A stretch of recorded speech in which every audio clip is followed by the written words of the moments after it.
Então, a partir de agora a gente está gravando. Eu vou colocar aqui bem no meio vocês, porque eu fui assistir o vídeo agora e fica bem em cima do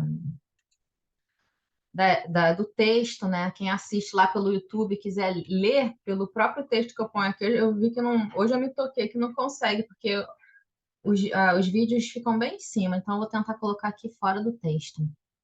Então, boa noite para quem está aqui acompanhando agora, ao vivo, o nosso estudo. Para aqueles que vão assistir a nossa gravação depois também, boa noite, boa tarde, bom dia, de acordo com o horário que cada um vai assistir. Quem quiser participar do nosso estudo ao vivo, né, eu já falei aqui, vou repetir, que é só entrar lá no nosso perfil do Recanto Espírita Sol de Assis, o perfil do Instagram, que lá na bio do perfil tem um link e lá tem a ficha de inscrição para o estudo. Aí, colocando o celular lá, eu consigo adicionar a pessoa no nosso grupo do WhatsApp, que é onde eu coloco o link para entrar aqui no nosso estudo, que acontece toda terça-feira, a partir de 10 para as 8, 19h50, tá? Então, fiquem à vontade para participar, e vem participar do nosso grupo, acrescentar o nosso estudo. O estudo aqui é colaborativo, feito por todos. Eu sou uma facilitadora, mas aquela que traz o resumo, que facilita o pensamento, mas todos nós construímos o estudo juntos, cada um com a sua vivência, com as suas experiências, com seus conhecimentos, e assim a gente caminha. Bom, vamos lá. Nós estamos no capítulo 5, lá no iniciozinho ainda, no discurso, né, a pregação de Estevão.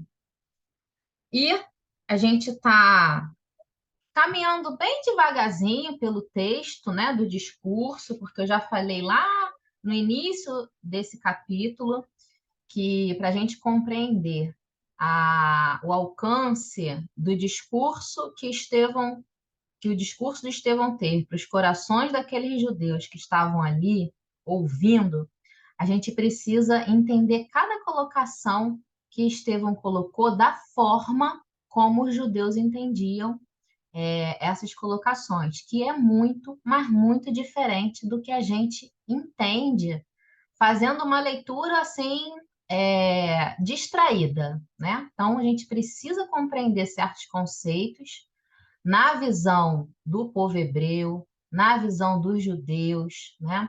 Na visão dos fariseus, dos doutores da lei, para a gente poder tentar alcançar o quanto que esse discurso tocou, impressionou, né?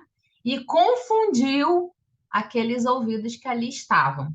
Então, não vou resgatar o que a gente já falou, né? Quem quiser resgatar pode assistir lá nas gravações, porque é muita coisa, senão a gente não vai caminhar. Mas eu vou voltar uma frasezinha só nesse trecho aqui, que foi o trecho que a gente terminou semana passada, né? Foi nesse parágrafo aqui que a gente terminou. E nessa tradução aqui, que é a que eu uso, né? Nessa tradução aqui, está no capítulo 81, tá? É um parágrafo grandão, eu dividi, enfim. Então, a gente falou ali no início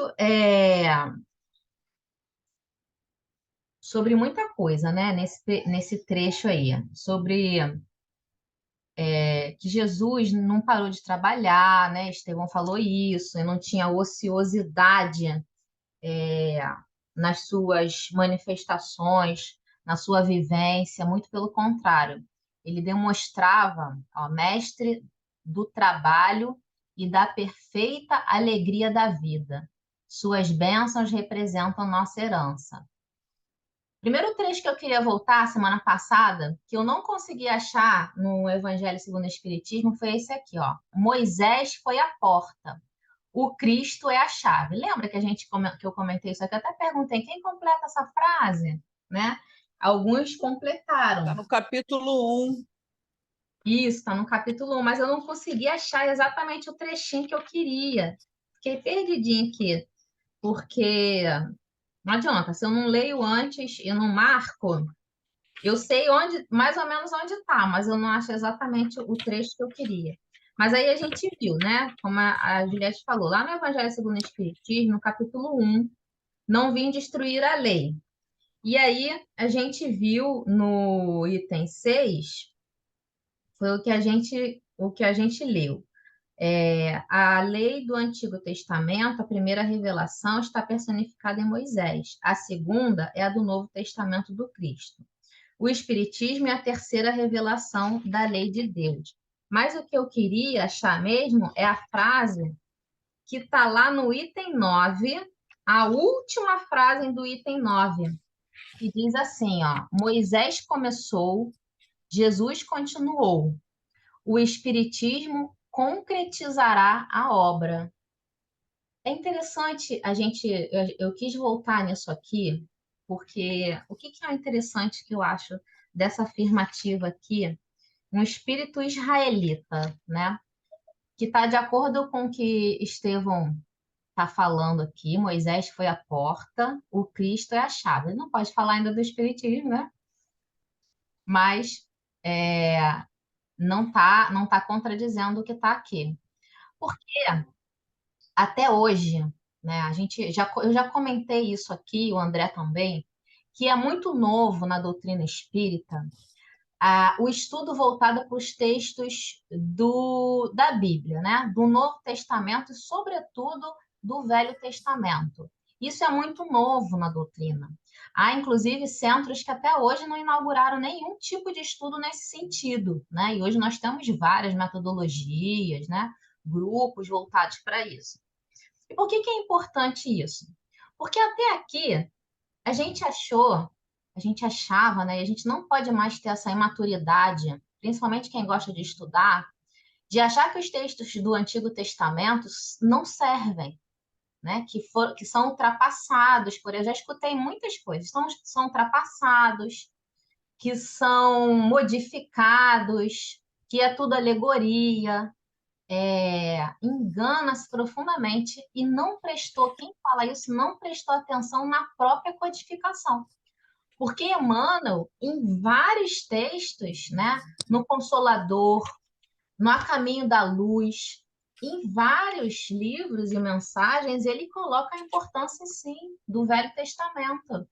E aí a gente está falando de Moisés, sobretudo, né? Ó, tirei aqui o trecho do O Consolador, tá?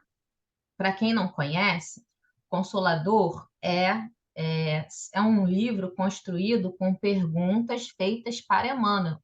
E Emmanuel responde essas perguntas. E tem a pergunta aqui, ó. Moisés transmitiu ao mundo a lei definitiva? Tem alguém falando aqui no chat, deixa eu ver quem é. O André falou, há muito preconceito ainda, muito preconceito. E a gente precisa quebrar esse preconceito. Por quê, né? Porque a gente até brinca, né? Que, na verdade, se a gente juntar Velho Testamento, Novo Testamento e a codificação kardeciana, né, a doutrina espírita, não vai ter nenhuma incoerência. Muito pelo contrário.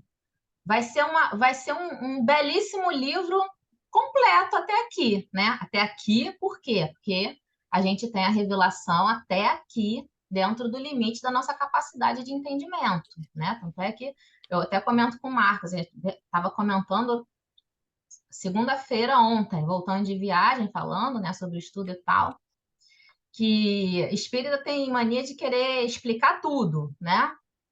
Faz uma pergunta, acha que tem que explicar tudo, quando não. A gente não tem explicação de tudo ainda. E lá no livro dos espíritos, os próprios espíritos falam para gente. Aí eles têm duas formas de falar isso para gente, né? Isso vocês não têm capacidade de entender, porque no planeta de vocês não tem nem palavras para explicar isso.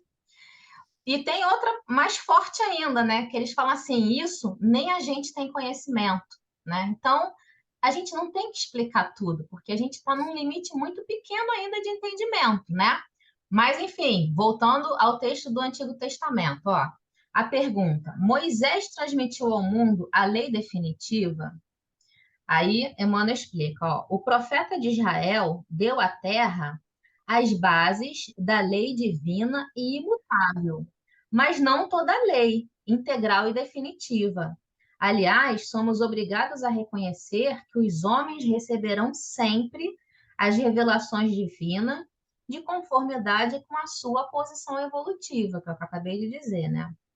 Até agora, a humanidade da era cristã recebeu a grande revelação em três aspectos essenciais. Moisés trouxe a missão da justiça, o evangelho, a revelação insuperável do amor. E o Espiritismo, em sua feição de cristianismo redivivo, traz, por sua vez, a sublime tarefa da verdade, né? Então, nenhum texto, para mim, exprime de forma mais perfeita e clara a completude, né, de um ensinamento com o outro. O Antigo Testamento, o Novo Testamento e a codificação kardeciana no que nós temos até agora.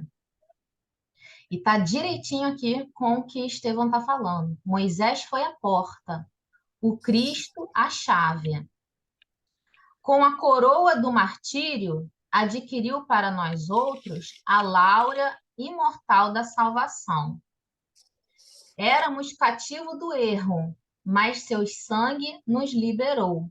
E aí, esse cativo do erro, né? O André até comentou das nossas próprias escolhas, né? Das nossas escolhas erradas. Deixa eu ver, tem alguém falando aqui, eu quero acompanhar. A Juliette agora é estudiosa do Antigo Testamento também. Ah, está Não, o que a participando. gente comentou é que o verdadeiro cativeiro é das nossas próprias imperfeições, né? É o cativeiro do espírito. Ah, Ontem é mesmo, verdade. aqui na parte do Recanto, a gente estava falando dessa questão da vida, da morte, do ponto de vista espiritual. O cativeiro do sentido espiritual é a imperfeição, né? Não é o cativeiro físico, né?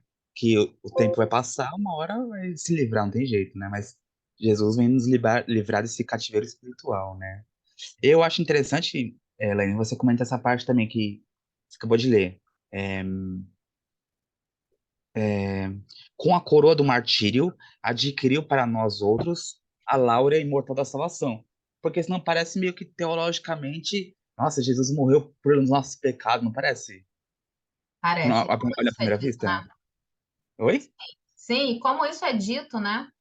É, mas a gente entende a diferença, que é um sentido mais de renúncia, né? De um espírito que não precisava ter encarnado entre nós e encarnou e sofreu o que sofreu, mas por amor a nós, né? Para não que ele vai nos trazer a salvação, como alguns irmãos nossos acham, de mão beijada, né? Mas ele vem nos mostrar o caminho, né? Ele, como nosso guia e modelo, vem nos mostrar, vem nos trazer o mapa do tesouro, o tesouro interno, né? Do reino dos céus.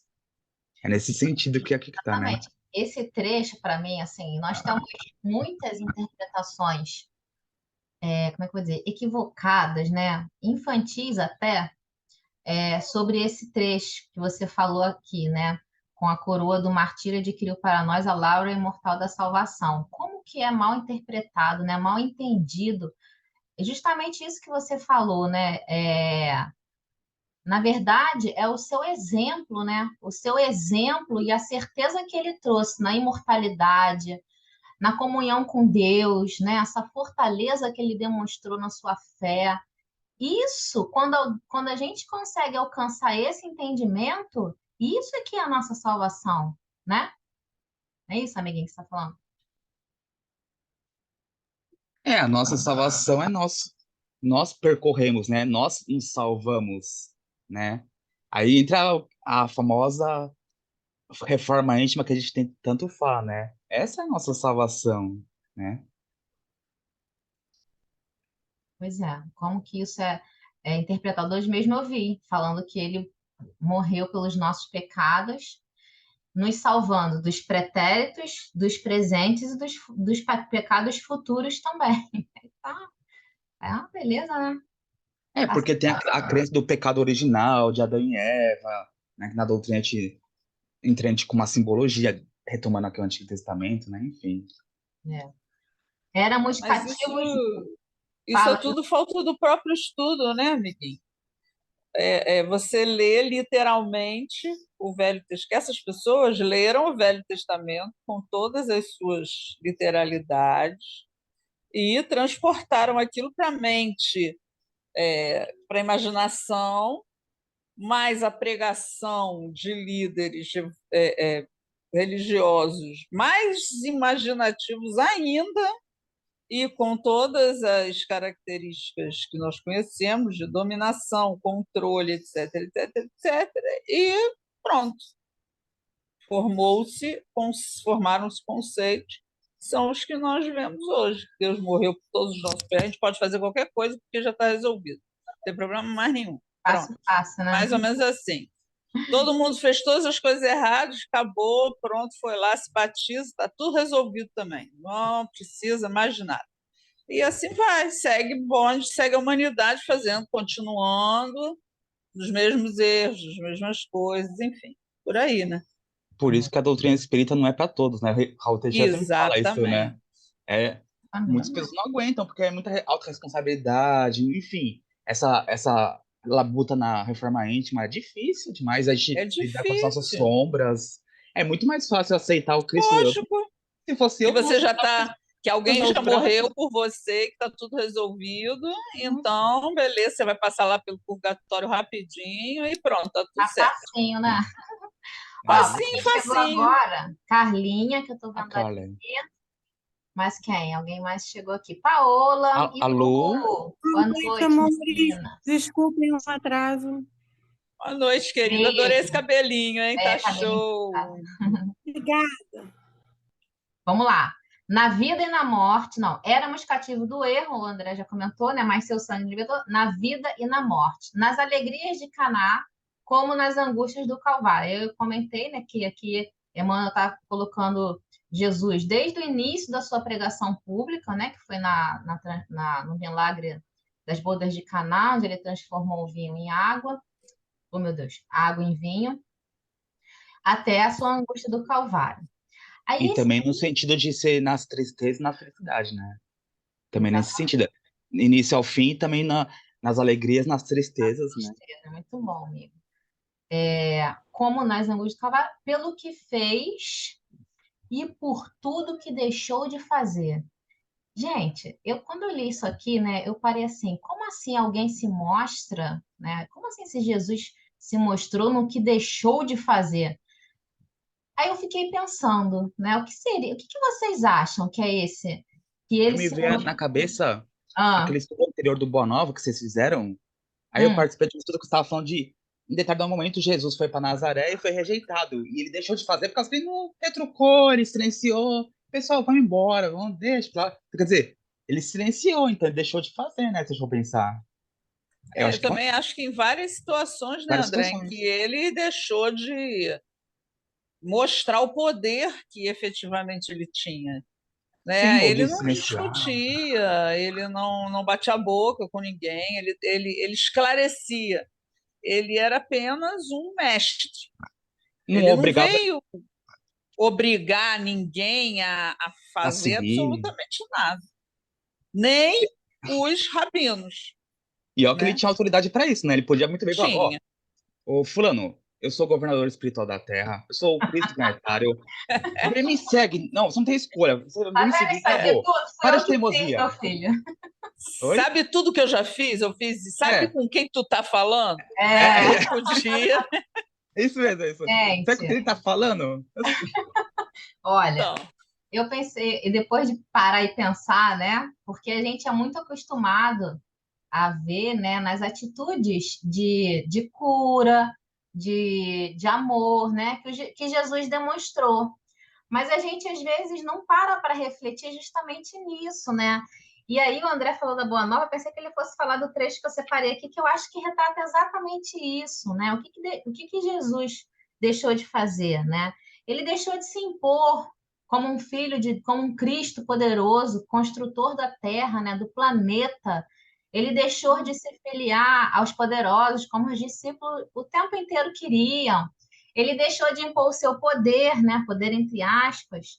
Também, quando ele era humilhado, os discípulos ficavam chateados e não entendiam como que ele não secava uma figueira na frente deles, né? Não fazia cair uma estrela, não fazia o mar ficar revolto, que como ele fez parar, ele podia fazer ficar revolto, né?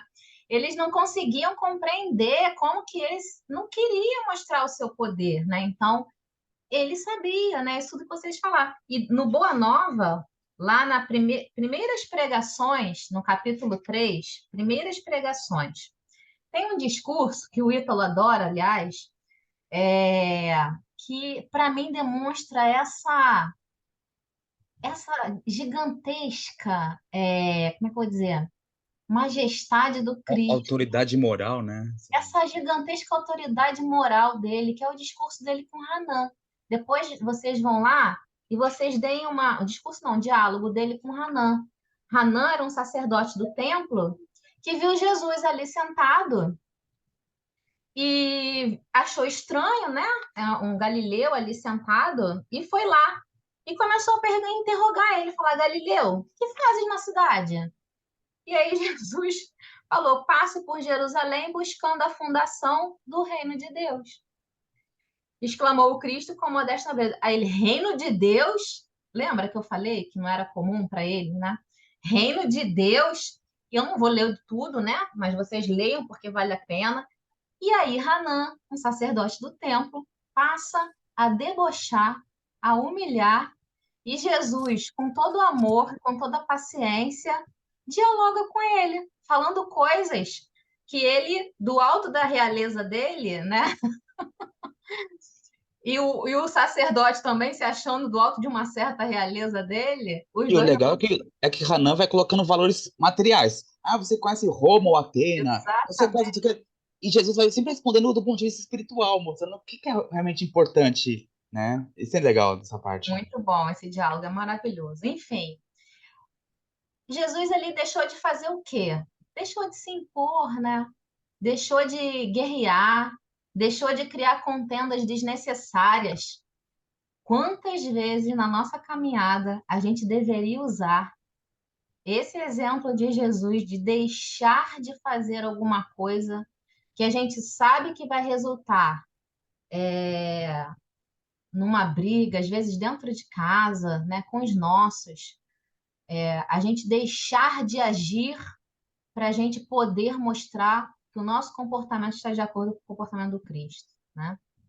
Então, Ele, nesse ele deixou de se vangloriar pelos feitos, nossa, deixou tanta coisa, né, se a gente pensar. deixou Ele muita podia muito coisa. bem contar vantagem, enfim. Olha o chat. Eu A acho Carla que falou que está aqui dentro. repetindo o diálogo de Hanan com Jesus. Quem? Não entendi. O A Ítalo está Carla tá falando repetindo com esse o Ítalo. diálogo. Ah, ele adora. O Ítalo adora esse diálogo. É, eu ia falar. Tá.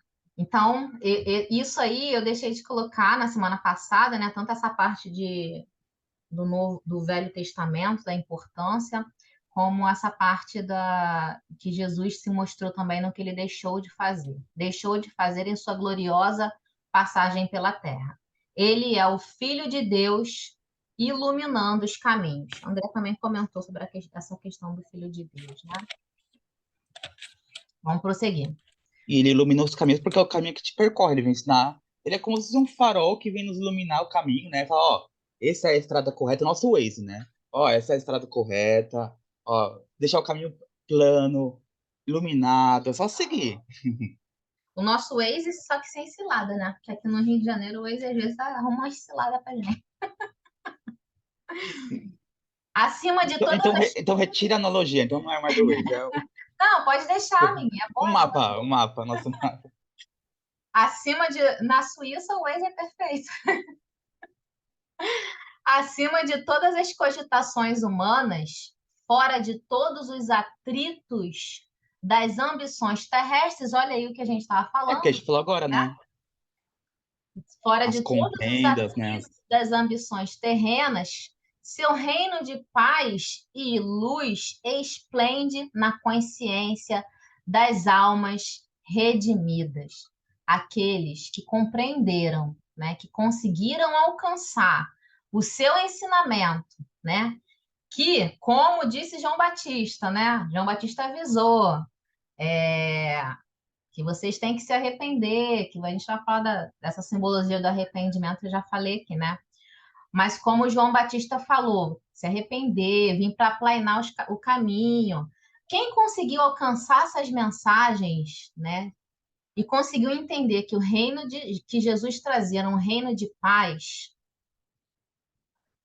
essa luz clareou, né? Já, desde já, nessas consciências. E é legal que fala que clareou na consciência, não no. Porque tem gente que acha que o reino vai clarear externamente, né? Mas não. É na consciência que, por nossas consciências, a gente vai clareando o ambiente, né? Muito legal isso. E, claro, é legal ele falar das almas redimidas, por causa que não é todo mundo que tem essa consciência iluminada, porque precisa estar receptível, né? Aí, igual você disse, não é todo mundo que encontrou com Jesus que teve esse florescer, né? Não é todo mundo. Muitos, né? Muitos foram tocados, muitos foram tocados e continuaram seguindo Jesus para tentar absorver esses ensinamentos, mesmo que não tenham conseguido compreender, né, na sua profundidade toda, mas seguiram. Muitos, inclusive que foram curados, nem continuaram seguindo Jesus, né? Uma parte vai para ver por curiosidade com os milagres, outra parte para criticar, né? Enfim, a grande multidão, infelizmente, não era para seguir os ensinamentos. Era mais por um. Nossa, é como se hoje em dia é um médium de efeitos físicos.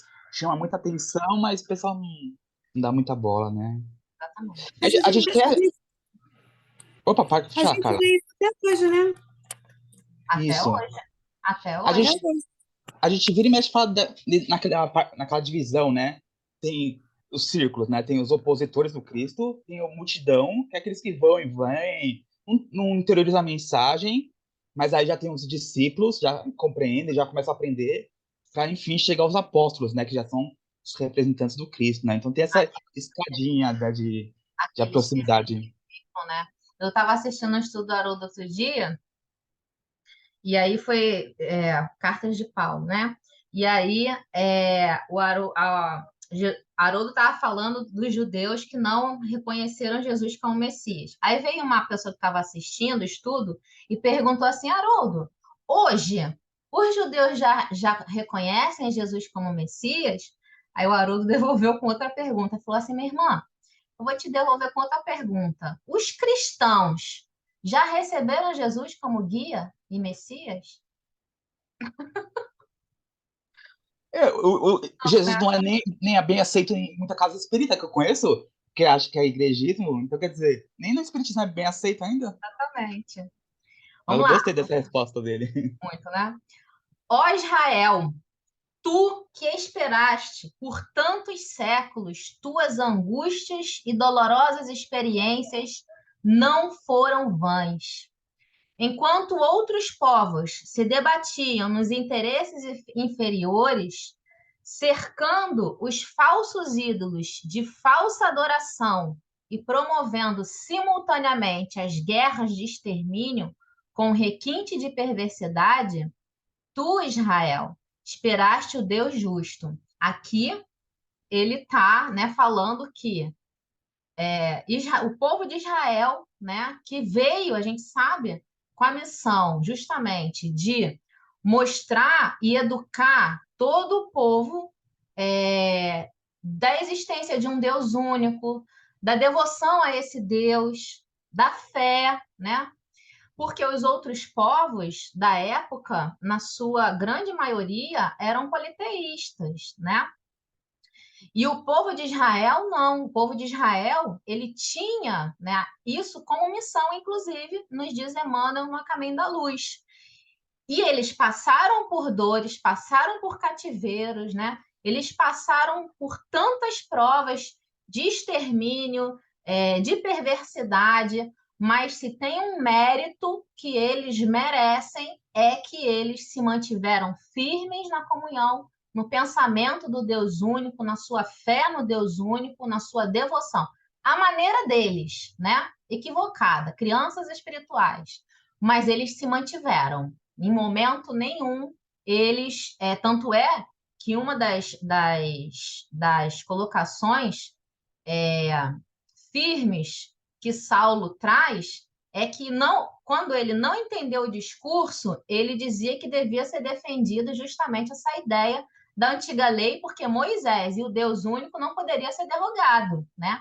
Então ele não tinha entendido isso, então ele defendia isso com toda a força dele. Então, aqui, Estevão está falando, sim, Israel, povo de Israel, vocês passaram pelas provas, então vocês tiveram a resposta merecida. Por quê? Porque foi lá que Jesus veio, né?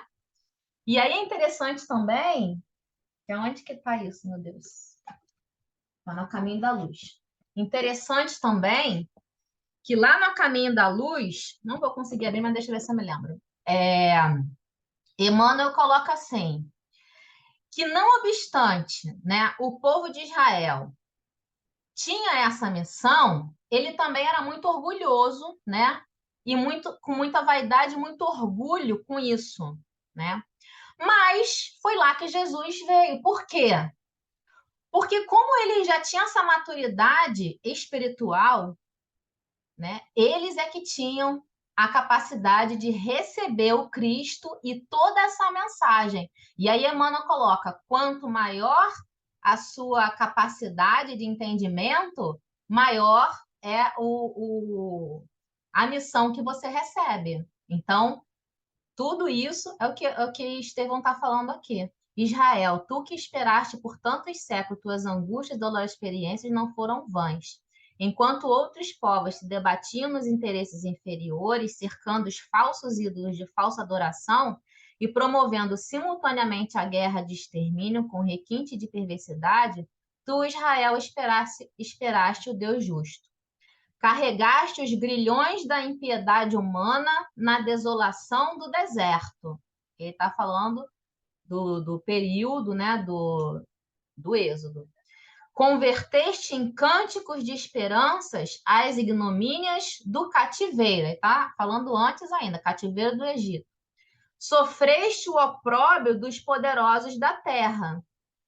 Viste os teus varões e as tuas mulheres, os teus jovens e as tuas crianças exterminados sobre o guante das perseguições. Quantos povos, né, foram exterminados, sobretudo pelo domínio de Roma, né? E aí eles se mantinham firmes na fé em Deus, mas nunca descreste da justiça dos céus. Ou seja, mesmo passando por tudo isso, eles sempre se mantiveram fiéis a Deus, né, ao Deus único, e mantiveram firmes a sua fé na salvação. A salvação chegou, mas eles não compreenderam como, né? Mas chegou, e chegou para eles. Aqui alguém quer colocar? Eu queria só acrescentar que esse segundo cativeiro, né, que esse cânticos de esperança e as ignomias do cativeiro, eu acho que não é do Egito, não. Eu acho que se refere ao cativeiro na Babilônia, porque lá foram compostos Ah, muitos salmos de consolação, e tal. Então, como fala dos cânticos, desses cânticos, então eu suponho que seja daí. Não, mas o que você falou, bem, concordo bem colocado, amigo. 100%, né? O povo mais perseguido da história é o povo judeu, se a gente for ver, né? É o que a gente chama hoje em dia de antissemitismo, que acontece até hoje, né? Desde aquela época até hoje. E eles sempre permaneceram firmes. É claro, a Juliette está até aqui para me acrescentar qualquer coisa. Quando a gente estudou o Antigo Testamento, a gente vê que o povo se desviava de vez em quando. Aí tinha que vir um profeta, alguém para puxar de volta. Porque vira e mexe eles queriam começar a adorar Baal, enfim. Eles eram crianças, né? Agora, com relação a essa questão do orgulho que você citou, o Emmanuel vai falar, né, que dentre os exilados de Capela, né, que vieram de Capela, um dos grupos era dos hebreus, e esses eram orgulhosos, né, era o grupo mais orgulhoso, etc. Eu vejo isso do ponto de vista positivo e negativo. O positivo, na minha opinião, é porque eles mantiveram essa fé tão forte que até hoje continua. Que religião dessa época que a gente tem até hoje, tão forte, né? Esse grupo tão unido, enfim. Mas o lado negativo, a missão deles era difundir a primeira revelação para o mundo. Não era para eles ficarem pegando Moisés e só a gente é escolhido e não difundir. Temos nós e os gentios não são nosso próximo. Não, era para difundir, né? Tanto é que uma das missões de Jesus foi essa, de vir para todos, não só para os judeus, né? E Mas Estevão vai colocar isso nesse discurso dele. Mais ele para frente. colocou há um ponto atrás também um ponto nessa questão Cristo veio para todos, né? Mas ele vai colocar isso muito claro, né? E aí lá na frente eu vou comentar. Eu acho que esse foi um dos pontos, sei lá, que mais intrigou ou mexeu com aqueles corações ali. Quando Outro ponto você que me chama estuda o atenção, povo hebreu, vê se você concorda comigo, amiguinho. Quando você estuda o povo hebreu e toda a história deles, desde o princípio, você percebe que não foi somente a religião, o lado religioso, né? O lado religioso, eles ensinaram para a gente que a natureza, os princípios, se você procurar na história do povo hebreu, todos os princípios da doutrina espírita estão na história do povo hebreu, que é o relacionamento deles com a natureza, o relacionamento deles com o cosmos, como eles enxergavam os planetas e toda a influência de cada da Lua, não é isso? Você vê isso no Gênesis. Só que a forma como eles escreviam era cantada, era uma forma que, se você ler literalmente, você não vai enxergar nada. Você vai achar que aquele cara ali está te enrolando. Né? Mas eles vieram com uma missão de introduzir para a gente que hoje consegue, graças a Deus, estudar um Velho Testamento com olhos de alma. e tá no mudo, Juliette. Perdão, de uma maneira ampla. Você precisa estudar ali a história do povo hebreu, enxergando as bases de relacionamento deles com tudo que eles buscavam ensinar, com relação a esses fatos que eu falei, com a natureza, com o relacionamento deles com outros seres humanos, baseado naquelas crenças e naqueles rituais, não é isso? Se você procurar É, no Shabá e e o, todas as o Ju, festas, o interessante é que não só no povo hebreu, né? Mas em toda a filosofia mais antiga, por exemplo, não sei se vocês conhecem, vou fazer outra propaganda aqui, eu já faço do The Chosen direto, né? Vou fazer de outra. Tem uma filósofa que eu gosto muito, o André conhece, acho que a Carlinha também conhece, que é a Lúcia Helena Galvão, né? uhum, Conhece? mitologia grega. Então, Uhum. ela fala de tudo, né? Ela fala de tudo. E aí, ela tem algumas palestras sobre alguns livros de filósofos da antiguidade. Então, ela tem, por exemplo, o filósofo do Antigo Egito, que é o Hermes Trismegino. Se você for ver a filosofia dele, né? Eu pinço várias colocações ali e consigo juntar direitinho com A as leis doutrina, de né? Deus. Vamos falar as leis de Deus, né? Isso, as leis de A Deus. doutrina espírita é a explicação das leis de Deus. Por exemplo, então, Hermes Trismegino no Antigo Egito. Agora, recentemente eu vi a palestra, quero ler o livro, e tem uma peça no teatro sobre Helena Blavatsky, não sei se vocês conhecem, mas é uma escritora, filósofa que foi no Tibete, num mosteiro do Tibete, ficou lá acho que 2 anos e trouxe gravado, porque eles não deixaram lá anotar, trouxe de 91 frases da filosofia tibetana, ela trouxe 31 ou 32 e ela escreveu o livro A Voz do Silêncio. Maravilhoso. Se você assistir a palestra da Helena, falando sobre essas frases, nossa, eu vejo espiritismo puro ali, né? E outras tantas que ela traz para gente. Então, assim, foi gravado, né? E foi trazido porque esses povos eram o quê? Povos que vieram já com essa consciência, né? Com esse Com certeza. entendimento, com esse conhecimento. Só que numa linguagem que a nossa materialidade ocidental ainda não consegue compreender, ainda não consegue destrinchar. Mas está tudo lá e tudo sabe? Tudo catena, né? E o interessante é que também tem uma palestra do Elahá que diz que nós faremos esse papel mais na frente, levando essa base da filosofia da doutrina espírita para outras religiões também. Uhum. Então, é por isso que a gente consegue pensar muito no espiritismo nessas filosofias, tanto do Hermes quanto nessa que a Elaine falou, você consegue lá do Tibete. Você consegue ir lá buscar e falar, opa, aqui é doutrina espírita, entendeu? Que, na Para o verdade, povo hebreu não é crucial, que na crucial. verdade não é filosofia tibetana, não é filosofia do Não, Antigo Egito, são as leis imutáveis de Deus. Não É é esse doutrina código espírita, universal. não é É, doutrina espírita, são as leis imutáveis de Deus. É que a gente ainda precisa dessas bengalas chamadas religiões, né? São Mas só rótulos. só rótulo, mas vai haver lá na frente uma consciência das leis de Deus e ponto, né? Só isso, simples assim. o Ricardo sensacional, né? Vamos colocou lá no prosseguir. chat. O Ricardo colocou lá no chat. Sócrates e Platão também foram precursores também.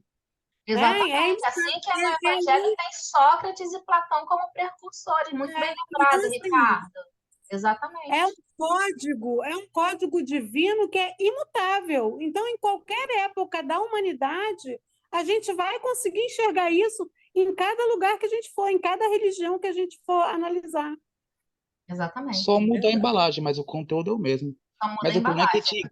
o problema é que te guerreia e briga pela embalagem. Porque minha Exatamente. embalagem é vermelha, a sua é verde.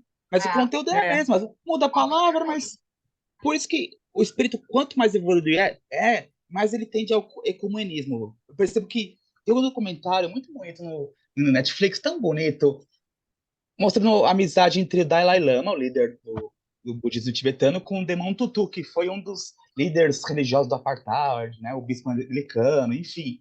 É tão bonito, dois líderes religiosos e eles se abraçando, rindo. Tem um momento que o Desmond Tutu faz a sua sacristia lá, o Dalai Lama vai lá e come a hóstia. Ele podia muito bem, eu sou budista, comer uma hóstia, né? Não, eles são amigos, tipo assim, não tem diferença, não é um querendo converter o outro, um se sentindo melhor que o outro, né? É muito bonito isso. E eu percebo isso. Espíritos mais evoluídos, Chico Xavier, Madre Teresa, Gandhi, Mahatma Gandhi. todos eles são muito ecumênicos, se a gente for pensar. Eles não tem essa lixinha de, minha religião é melhor que a sua. Não, dialogam entre religiões. O Gandhi falava do Sermão da Montanha como o texto mais importante Uhum, da humanidade, né? Então, exatamente. Não, e assim, trazendo para perto da gente, olha o padre Júlio Lancelotti. O que ele Isso. faz? sim, exatamente. Aplica o O Evangelho, né? Papa, gente. O Papa. o Papa dialoga com as Francisco também. religiões. Francisco também é diferenciado. Muito Sim. bom. Vamos lá, amores. Tá ótimo. Vamos. Então, aqui a gente já terminou, né? Sob o guante das perseguições, mas nunca descreste da justiça dos céus. Vamos prosseguir. Elaine, eu só achei interessante essa parte que a gente não comentou, que falando Ah, assim, esses povos, enquanto adoravam a seus deuses, guerreavam. Então, e a gente faz isso até hoje, né? A gente adora, vai nas igrejas, adora a Deus, mas ao mesmo tempo tá guerreando com nossos irmãos, enfim. É uma hipocrisia que a gente faz, mas tudo bem, né? exatamente. Como o salmista, ó, lembra que eu falei que Estevão ia impressionar no seu discurso, porque ele ia citar Salmo de Davi, ele ia citar livro de Jó, ele ia citar Moisés. Ele diz aqui, ó, como salmista, afirmaste com teu heroísmo que o amor e a misericórdia vibram em todos os teus dias. Para mim, aqui ele está se referindo ao famoso Salmo 23 de Davi, porque olha o último versículo do Salmo. Certamente que a bondade e a misericórdia me seguirão todos os dias da minha vida e habitará na casa do Senhor por longos dias. Então, para mim, aqui ele está, quando ele fala salmista, ele está se referindo ao Salmo 23 de Davi. Afirmaste com teu heroísmo que o amor e a misericórdia vibram em todos os teus dias. E eles lá, quando eles ouviram, eles sabiam que ele estava falando sobre o Salmo 23, né? Porque os salmos, para os judeus, e tem uma coisa curiosa também, que é justamente no salmo anterior, eu já falei isso lá no Estudo Boa Nova, acho que aqui eu não falei ainda não, que tem uma passagem da crucificação do Cristo que as pessoas ficam muito confusas, né? Vamos colocar assim. que é quando Jesus fala: Deus, Deus, por que me abandonastes? As pessoas interpretam ali um momento de fraqueza do Cristo. Mas, gente, de tudo que a gente estuda, de tudo que a gente vê, isso não é nem um mínimo coerente, né, com Jesus. E aí o que acontece? Acontece que, na verdade, Jesus estava proferindo as primeiras palavras do Salmo 22, que antecede o Salmo 23, que começa justamente assim: Deus, Deus, Deus. Aqui eu tô com a tradução, hoje eu tô com a tradução do João Ferreira, tá? Então, assim, Deus meu, por que me desamparastes? Né? Alguma tradução abandonaste, outra desamparaste. Por que isso? Né? Por que Jesus estava proferindo isso? Porque os salmos eram decorados e conhecidos por todos. Quando você começava a falar as primeiras palavras de um salmo, eles já sabiam de que salmo se tratava. É mais ou menos, eu costumo fazer essa explicação. Se eu subisse num banquinho numa praça e começasse a falar, a rezar o Pai Nosso. Pai Nosso que estás no céu, santificado. Quem passar por ali vai entender que eu estou rezando o Pai Nosso? Vai. Até quem não é religioso vai entender. A maluca está no banco rezando o Pai Nosso. Porque todo mundo sabe, né, que o texto do Pai Nosso. Assim era com os salmos. Então, Jesus, na verdade, estava falando para eles se remeterem ao Salmo 22, porque o Salmo 22 fala da história de um servo de Deus que passa por uma provação. No início, ele se acha abandonado, mas depois ele entende que Deus está com ele. Entendeu? Depois vocês leiam o Salmo 22. Elaine, Fala. e era mais forte ainda na memória, porque os salmos eram cantados. E quando a gente canta, acho que o pessoal sabe em cursinho, para decorar a matéria, a gente canta.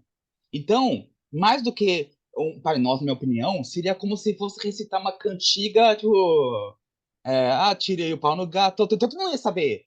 Não à toa que o evangelista Mateus, por que será que ele coloca em aramaico? Ele fala assim, ó, Mateus 27:46, coloquei no chat.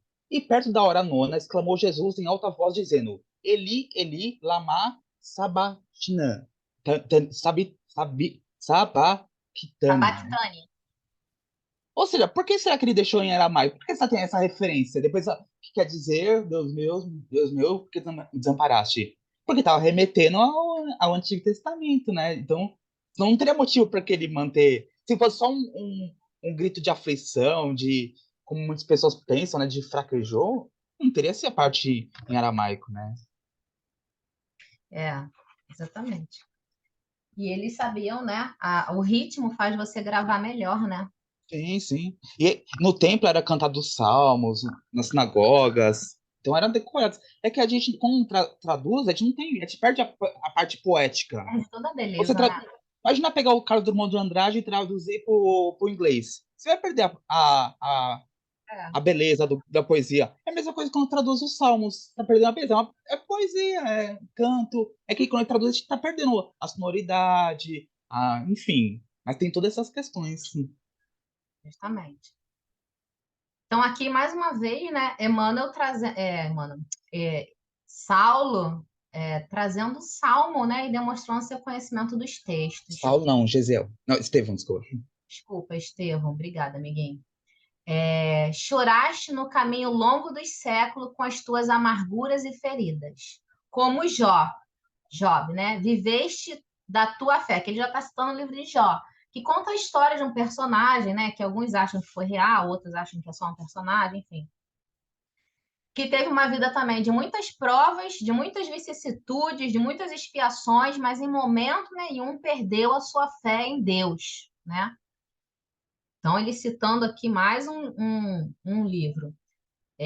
Como Jó, viveste da tua fé, subjugada pelas algemas do mundo, mas já recebeste o sagrado depósito de Jeová.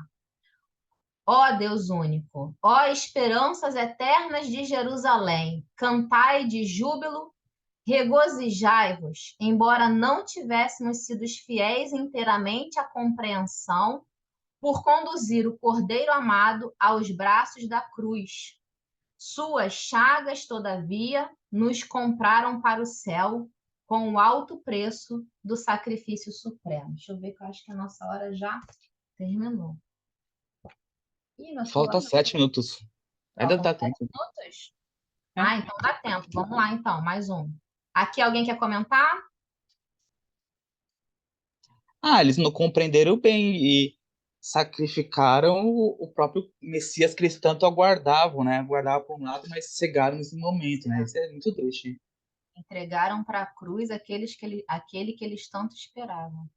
Livro de Jó é um dos meus favoritos. É, amiguinho, não sabia. Porque Jó é exemplo máximo de fé, perseverança, né? Existe até a expressão, né? Paciência de Jó, que vem daí também. Então, assim, Exatamente. Quem é, não um- sabe onde nessa expressão, né? é porque simbolicamente, só para resumir, Jó tinha tudo de que era bom, de melhor. De repente, Deus, para testar, manda um anjo, que é o demônio, né? Manda e tira tudo. Primeiro tira a riqueza, depois tira a saúde, tira a família. Quer dizer, e mesmo assim ele mantém a fé, né? A fé em Deus a todo momento. Ele é uma entrega total, não é só a fé quando tá tudo bem, a fé nos momentos difíceis. É muito bonito esse livro. Muito bom. Quem sabe um dia a gente não faz esse estudo aí do Antigo Testamento por livros, né? Isaías o contemplou. Aí já está buscando agora. Vocês estão vendo que ele está. Vamos pensar aqui, ó. Vamos perceber a construção do discurso nesse trecho. A gente já viu aqui num pequeno trecho ele citando Salmo de Davi, livro de Jó, agora Isaías. O que ele está fazendo? Ele está pegando e está tentando mostrar para os judeus que estão ali ouvindo que tudo isso que ele está falando sobre Jesus, né, tá lá no Antigo Testamento, tá lá na lei, né, tá lá na nossa lei. O que eu estou falando para vocês de Jesus, né, tá tudo lá. Então é isso que o tempo todo ele está tentando mostrar, resgatando essas falas. Isaías o contemplou. Aqui ele está falando do profeta, né? É Isaías, aquele texto que você trouxe. exatamente, o contemplou vergado ao peso da nossa iniquidade, das nossas iniquidades. Eu trouxe o texto desse trecho que Estevão está falando lá no início, né? Acho que no início do nosso capítulo. Eu coloquei o texto e aí eu fiz uma pergunta, né? Porque é incrível, eu já falei para mim esse texto. Isaías, 600 anos, 700, 900, não sei, antes da vinda de Jesus, relatando o Calvário do Cristo. Gente, isso é incrível, né? E Estevão está falando isso, ó. Isaías o contemplou. Isaías viu, né? Vergado ao peso das nossas iniquidades, florescendo na aridez dos nossos corações, qual flor do céu num solo adusto. Mas revelou também que desde a hora da sua extrema renúncia na morte infamante, a sagrada causa divina prosperaria para sempre em suas mãos. Ou seja, o evangelho, né? O evangelho não como texto escrito, mas como uma mensagem de Deus, através desse ato, porque foi através da crucificação e da volta do Cristo, mostrando que a vida não cessa com a morte e que ele continuaria ali, que ratificou tudo que Jesus vinha falando até então, né? Ali, a partir daquele momento ali, principalmente os discípulos se fortaleceram, porque eles estavam, né, perdidos na sua fé quando Jesus foi crucificado.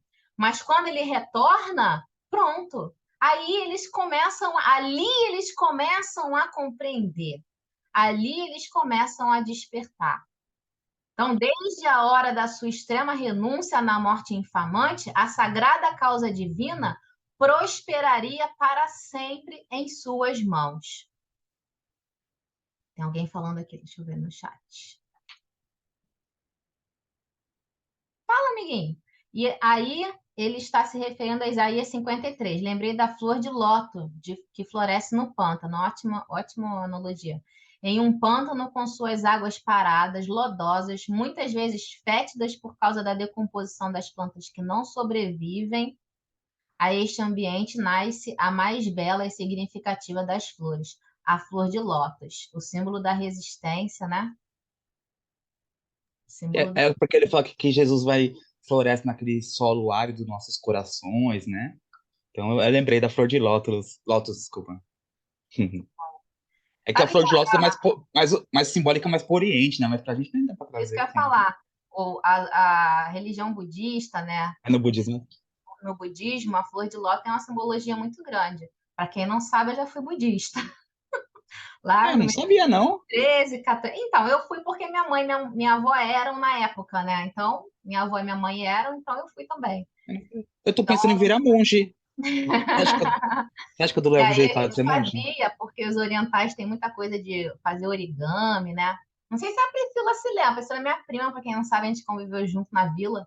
Se lembra do oratório budista que a gente tinha lá em casa? Lembra, Pri? Do oratório budista ou não? Acho que não sei se Lembro. lembra. Lembro que a minha madrinha ficava no gorronzão lá, batendo e falando. Lembro Madrinha até dela é hoje minha disso. mãe, justamente. Lembro sim. Estava lá no Nam-myoho Renge-kyo, a oração. Olha, a filosofia budista é uma filosofia muito bonita também, né? Mas também muito limitada, mas muito bonita também. Amados, onde andarão aquelas ovelhas que não souberam ou não puderam esperar? Procuremo-las para o Cristo, como dracmas perdidas do seu desvelado amor. Mais uma vez aqui a gente comentou, né, André? Aqui ele está citando o texto de uma parábola, né, que é a parábola da dracma perdida, que está no Evangelho de Lucas, né? E é aquela curiosidade que o André trouxe, né? Que aqui a gente tem a certeza de que a oralidade, né, os ensinamentos passados através da oralidade eram muito grandes na época, né? Por que que a gente falou isso? Porque ali naquele momento só tinha as anotações de Levi, né? De Mateus. E, por exemplo, a parábola da dracma perdida só está no Evangelho de Lucas. Lucas nem conviveu com Cristo, né? Lucas era amigo de. A gente vai chegar lá, Lucas vai aparecer no Paulo e Estevão, foi um fiel amigo de Paulo, e Paulo entregou para ele as suas anotações. Depois, Lucas foi atrás de Pedro, foi atrás de Maria. E aí, com todas essas anotações, ele fez o evangelho dele, mas muito lá para frente. E como eu falei, ele nem teve contato com Jesus, né? Só que aqui ele está citando a parábola da dracma perdida. André, tô vendo o que você está querendo falar. Fala. Não, eu tava pensando aqui que eu consigo pensar em três hipóteses. Eu não consigo falar que. Primeira hipótese, era muito dita ali entre os discípulos, amigos deles lá da casa do caminho, Pedro, João, Felipe, enfim, Tiago, as parábolas, inclusive a dracma perdida, que depois Lucas, depois de 30 anos depois, vai escrever no seu evangelho, né? A primeira hipótese. Segunda hipótese, por coincidência, ele citou esse símbolo da dracma perdida que Jesus já tinha citado. Ou terceira hipótese, Estevão tinha tanta comunhão com Cristo que eu não nego que ele estava mediunizado, dando psicofonia pelo próprio Cristo aqui. Então, quer dizer, eu não duvido que esse discurso seja do próprio Cristo. Também a elevação, a gente estava falando outro dia desse discurso, né, Elaine? A beleza desse discurso, eu não duvido que seja inspirado, não sei se pelo Cristo ou pelo algum emissário. Claro, Gesiel tinha capacidade, mas pode ser inspiração também. Pode ser inspiração também. Bom, eu fui pesquisar porque assim, às vezes ele busca, como a gente viu, ensinamentos que estão no Antigo Testamento, né? E aí eu fui pesquisar essa palavra dracma, que é uma moeda, né, que representava na época equivalente a um dia de trabalho. Eu fui pesquisar nos textos do Antigo Testamento se lá existia algum ensinamento semelhante à parábola da dracma perdida. E não tem. Toda referência que tem no Antigo Testamento de dracma se refere à moeda mesmo, de pagamento. Então, nenhuma com o sentido que tem a parábola, né? Então, assim, eu tô mais na primeira hipótese, de que foi o ensinamento de Jesus, né, a parábola, e eles ali passavam entre eles através da oralidade, e Estevão teve contato com esse ensino através de João, de Pedro, de Tiago, mas essas outras do André também não descarto, não. Bom, vamos então. Deixa eu ver se eu cheguei ao final. Procuremos para o Cristo como dracmas perdidas do seu desvelado amor. Anunciemos a todos os desesperançados as glórias e os júbilos do seu reino de paz e de amor imortal. E tem muita coisa ainda para a gente ver. Muito bom, né? Então, ó, já tem muito dever de casa, hein? Lê o Salmo 22, lê o Salmo 23, lê a parábola da dracma perdida, lê a Caminho da Luz, que Emmanuel fala... Ih, André tá dando um tilt ali. Que Emmanuel fala sobre o povo de Israel. Lê o Consolador, questão 271, onde Emmanuel fala de Moisés. Muita coisa, viu, amores? Mais uma vez, obrigado pela companhia de vocês. E aqui a gente encerra. Alguém quer colocar alguma coisa? A Bia entrou agora, ó. Ou já tinha entrado antes? Um monte de gente que... Não, eu acho que tem. Eu lembrei da. Vira e mexe, Jesus falava: ide por todo mundo e pregar o evangelho a toda Eu criatura. estava aqui ouvindo tudo, só não está a câmera ligada porque eu estou aqui com a minha mãe E com Eurípides está no também. banheiro.